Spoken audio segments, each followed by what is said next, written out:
Nora, एक writer जो solitude ढूंढ रही थी, उसे इरियन सी नाम के एक फॉग से भरे कोस्टल टाउन में मिल गया। नमकीन हवा उसके स्किन से चिपक गई जैसे कोई कफन। ये टाउन के सैडनेस जैसी थी। वहां के लोग परेशान और सावधान धीरे धीरे बातें करते थे। उनकी आंखों में राज थे जो डिस्ट्रस्ट के पीछे छुपे हुए थे। समुद्र की तेज हवा से बचने के लिए घर एक दूसरे से सटे हुए थे, परछाइयों में डूबे हुए। वो एक दूसरे की तरफ झुके हुए लगते थे, जैसे पुराने जमाने की कहानियां सुना रहे हों। नोरा थोड़ी घबराई हुई जरूर थी, पर टाउन के मिस्टीरियस ऑरा की तरफ खींची चली गई। ये उसके नॉवल के गॉथिक अंडरटोन्स से मैच करता था, उसकी क्रिएटिविटी को बढ़ावा देता था।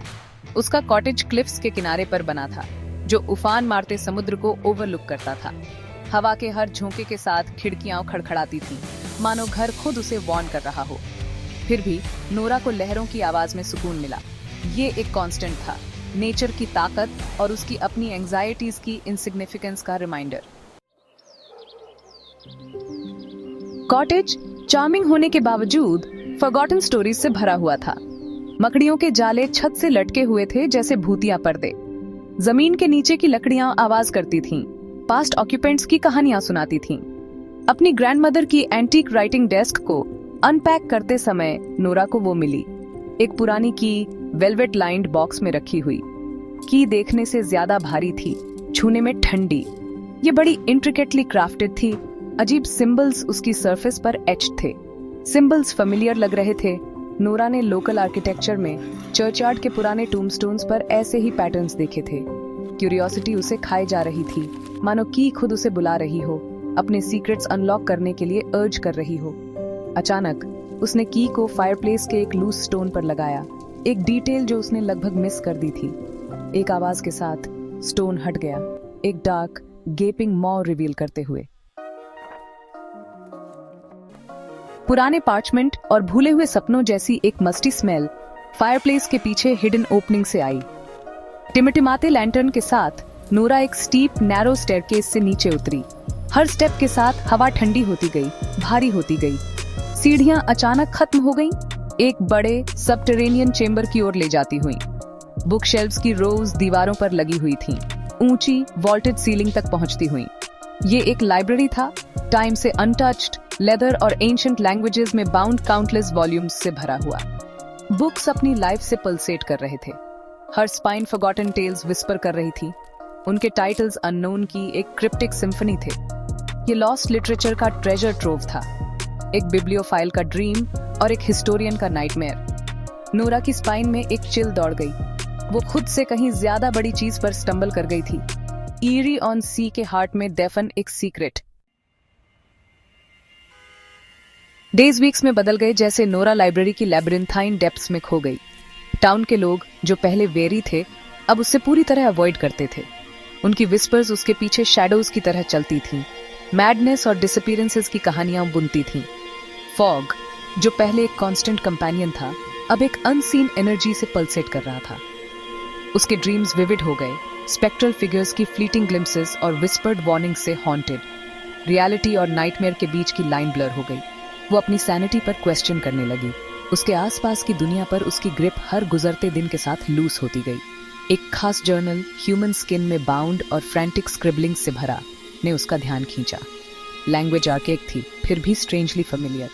जैसे ही उसने फेडेड इंक को डिसाइफर किया, ड्रेड का एक सेंस उस पर छा गया। जर्नल एक राइटर का था जो उन सीक्रेट्स से मैड हो गया था जो नोरा अनकवर कर रही थी।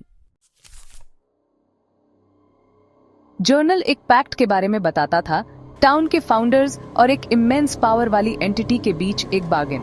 ये एक कर्ज के बारे में बताता था, प्रॉस्पेरिटी और नॉलेज के लिए चुकाई गई एक प्राइस। सोल्स में, मैडनेस में चली गई माइंड्स में एग्जैक्टेड एक प्राइस। और ये नोरा के बारे में बताता था, पैक्ट के आर्किटेक्ट की डिसेंडेंट, जो या तो साइकिल को परपेचुएट करेगी या उसे ब्रेक। डर उसके पेट में कोयल हो गया, ठंडा और घुटन भरा। जर्नल की प्रेडिक्शंस ईरिली एक्यूरेट थीं। ईरी ऑन सी में आने के बाद से उसे प्लेग करने वाली स्ट्रेंज हैपनिंग्स को मिरर करती हुई, मानो उसका हर मूव प्री ऑर्डेन्ड था। उसकी फेट सदियों पहले किए गए एक पैक्ट से सील थी। फिर भी डिफायंस की एक ग्लिमर उसके अंदर स्पार्क हुई। जर्नल एक way to break the curse के बारे में भी बताता था, एक रिचुअल जो टाउन के टाइज को एंटिटी से सेवर कर सकता था। ये एक डेंजरस गैम्बल था, रिस्क से भरा, लेकिन ये ओवरवेलमिंग डार्कनेस के सामने होप की एक ग्लिमर ऑफर करता था। फियर और डिटर्मिनेशन के मिक्स से ड्रिवन नोरा लाइब्रेरी के सीक्रेट्स में और गहरी उतर गई। उसने स्लीपलेस नाइट्स एंशिएंट टेक्स्ट्स को पढ़ाते हुए बिताई। उसका माइंड फॉरबिडन नॉलेज के शेयर वॉल्यूम से रील कर रहा था। लाइब्रेरी, जो पहले वंडर का सोर्स था, अब एक गिल्डेड केज जैसा लगता था, उसकी साइलेंस अनस्पोकन ट्रूथ से हैवी। टाउन के लोग, उसने रियलाइज किया, इनहेरेंटली इविल नहीं थे। वो विक्टिम्स थे, सर्विट्यूड के एक साइकिल में ट्रैप्ड, उनकी मेमोरीज एंटिटी के इन्फ्लुएंस से क्लाउडेड। वो एक गेम में पॉन्स थे जो उनकी कॉम्प्रिहेंशन से परे फोर्सेस द्वारा खेला जा रहा था। उसकी लिनिएज का जेनरेशंस अगो किए गए पैक्ट का वेट उस पर दबाव डाल रहा था। वो एक प्रिजनर और एक पोटेंशियल सेवियर दोनों थी। उसकी फेट इरियन सी और उसके इनहैबिटेंट्स के साथ इंटरट्वाइंड। उसके सामने चॉइस एगोनाइजिंग थी, स्टेटस क्वो मेंटेन करना, अपनी सेफ्टी इंश्योर करना, या सब कुछ रिस्क करके कर्स ब्रेक करना और टाउन को उसके शैकल से फ्री करना। एंशिएंट टेक्स्ट्स में डिस्क्राइब किया गया रिचुअल कॉम्प्लेक्स होने के साथ साथ टेरिफाइंग भी था। इसके लिए एक ब्लड सैक्रिफाइस चाहिए था, एंटिटी को अपीज करने और पैक्ट सेवर करने के लिए एक विलिंग ऑफरिंग, एक लाइफ लेने का थॉट कर्स ब्रेक करने के लिए भी उसे रिवल्शन से भर देता था। जैसे ही वो मॉरल इम्प्लीकेशन से ग्रैपल कर रही थी, एक चिलिंग रियलाइजेशन उस पर डॉन्ड हुई। एंटिटी ने अपना सैक्रिफाइस पहले ही चूज कर लिया था, खुद Nora. Strange events, whispers, dreams, ये सब उसे इस पाथ पर लेड करने के लिए ऑर्केस्ट्रेटेड किया गया था, उसे अपने एंसेस्टर के पैक्ट को फुलफिल करने के लिए मैनिपुलेट करने के लिए। एंटिटी की प्रेजेंस स्ट्रांग होती गई, उसके थॉट्स में सीप करती गई, पावर और नॉलेज के प्रोमिसेस विस्पर करती गई उसके कंप्लायंस के एक्सचेंज में।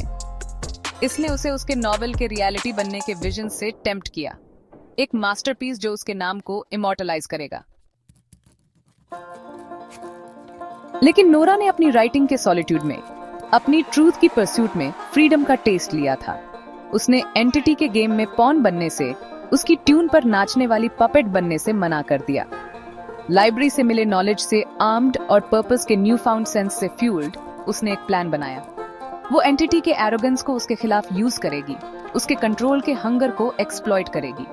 रिचुअल, उसने रियलाइज किया, एक टू वे स्ट्रीट था। इसे मैनिपुलेट किया जा सकता था, इसकी पावर रिडायरेक्ट की जा सकती थी। स्टेडी हैंड से उसने रिचुअल का एक मॉडिफाइड वर्जन परफॉर्म किया, एंटिटी की पावर को वापस उस पर ही चैनल किया। लाइब्रेरी ट्रेम्बल हुआ, हवा एनर्जी से क्रैकल हुई। एंटिटी कॉट ऑफ गार्ड, उसके डिफायंस के खिलाफ रेज हुआ, लेकिन बहुत लेट हो चुका था। इरियन सी पर उसकी होल्ड वीकन हुई, पैक्ट ब्रोकन हुआ। फॉग लिफ्ट हुआ, डॉन की वार्म ग्लो में नहाए एक टाउन को रिवील करते हुए। टाउन के लोग, उनके फेसेस कंफ्यूजन से एच्ड, अपने होम्स से इमर्ज हुए। कर्स लिफ्ट हो गया था, उनके माइंड्स स्लोली जेनरेशंस पास्ट की फ्रैगमेंटेड मेमोरीज को पीस कर रहे थे। नोरा, ड्रेन्ड लेकिन विक्टोरियस, क्लिफ से देखती रही, जैसे इरियन सी ने एंटिटी के इन्फ्लुएंस से फ्री फ्यूचर की तरफ अपने फर्स्ट टेंटेटिव स्टेप्स लिए। फिर भी जैसे ही उसने अपने हाथ में टाइटली क्लच्ड एंशिएंट की तरफ देखा, डाउट का एक सीड उसके माइंड में लिंगर हुआ। एंटिटी वैंक्विश्ड हो गया था, लेकिन क्या वो ट्रूली गॉन था, या वो बस अपना टाइम बाइडिंग कर रहा था, इरियन सी पर अपनी होल्ड रिक्लेम करने के मोमेंट का वेट कर रहा था? और की का क्या ये उसकी विक्ट्री का सिंबल था, या पैक्ट का रिमाइंडर जो एक दिन रिफोर्ज्ड हो सकता था? आंसर्स समुद्र के विस्पर्स की तरह इल्यूसिव रहे, इरियन सी के न्यू फाउंड पीस के वेक में अनीज का एक लिंगरिंग सेंस छोड़ते हुए।